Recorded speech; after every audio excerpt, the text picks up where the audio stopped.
لوک میدانیا استانبول منال آجار شانوگر به ارمانجا شانوی بزاروکان بده ناسین قرصا شانوگریه وکریه آجار داوی هفته درسین شانوی دیده گلک زاروکان درسین کو به زمان کردی ترکی و انگلیزی تین داین جالی زاروکن اوک میدانیه و راستی علاقه که مازنتین زاروکن کو افنیزی دمهانه درسان دبینن آمدکاری لیستیکا کل سر دخبتن بدن نشاندان دکن ما خوز اینکی سر زاروک يعني ما زاروک ما اینکی هین ببین يعني نلکو چابن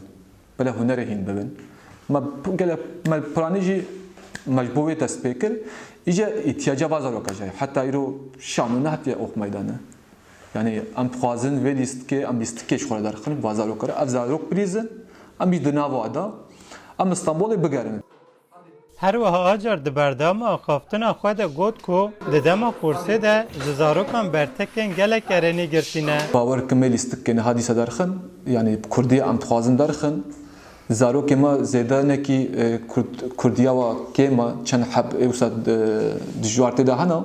لبواتن جنابه اجا ام خوازن دناف تبانده به سه زمان ام دکن به ترکیب کردی به انگلیزی çünkü havale me İngilizce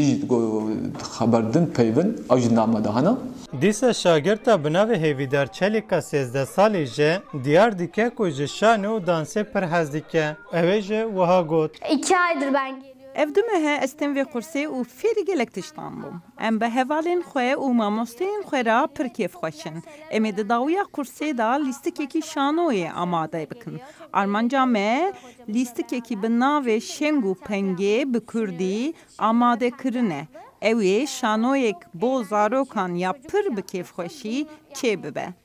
اف کورسا شانوی به 20 ساروکان دست پی کریه و هر کود چجه اف اجمار زیده دبه من بوتانی دنج امریکا استانبول